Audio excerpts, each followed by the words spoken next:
All right, in this video, we are going to work through the following problem. It says to compute the exact value of the cosine of 5 pi over 6 plus pi over 4. Okay, so we want to find the exact value, so not a decimal, right, value. We want the exact value with square roots and whatever else is involved, fractions. One thing we could do to start this off, right, is to add 5 pi over 6 and pi over 4 together. The issue with doing that is that we don't really know if that will be one of the values that's on the unit circle. So finding the exact value of sine and cosine, we know that we can use the points that are labeled on the unit circle for that. For other points, though, it's not so easy to do that. Okay, so if we go ahead and add 5 pi over 6 and pi over 4 together, it may not be guaranteed to be on the unit circle, which certainly 5 pi over 6 is, right? You can see 5 pi over 6 right here, and pi over 4 is here, right? So those two angles that we're adding, we know 100% we can use the unit circle to find those. All right, so the approach that we're going to take here is we are going to use the sum identity for cosine. All right, so the sum identity for cosine is this one right here.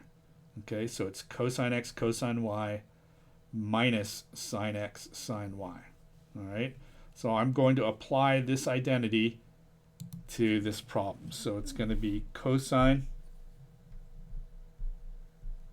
5 pi over 6 cosine pi over 4 minus sine 5 pi over 6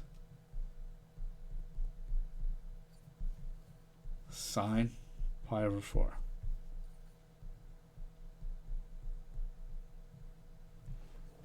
All right, so again, we are using this identity here, the sum identity for cosine, with 5 pi over 6 playing the role of x, and pi over 4 playing the role of y.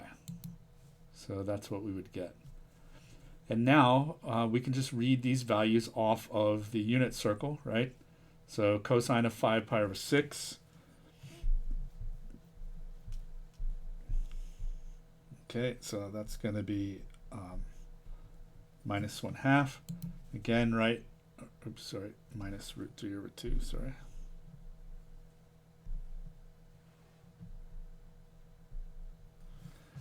Because that, right, 5 pi over 6 is over here, and we want the cosine, right, which is the first coordinate right here. Okay. And then we would just keep doing that, times the cosine of pi over 4, that's square root 2 over 2, right? The sine of 5 pi over 6 is 1/2. And the sine of pi over 4 is square root 2 over 2. Again, right, if you forget any of those, you can just refer to the unit circle, although it's good to have these memorized because they come up a lot in this class and also in future classes as well. Okay, all right, and now what we want to do is just to simplify this a little bit. So over here, I have negative square root 3 over 2 times square root 2 over 2. So what I can do is just multiply those two. So it's going to be minus, and then square root 3 times square root 2 will be square root 6. And on the bottom, multiplying 2 times 2 is 4. Okay. And then we can multiply this as well. So 1 times square root 2 is just square root 2. And 2 times 2 is 4. All right, and then even you can go a little bit even further. You could write that as square root 6 minus square root 2 all over 4. These two fractions have a common denominator, right? And so you could do it that way. You could also pull the negative out, factor it out of the top and put it out in front if you like.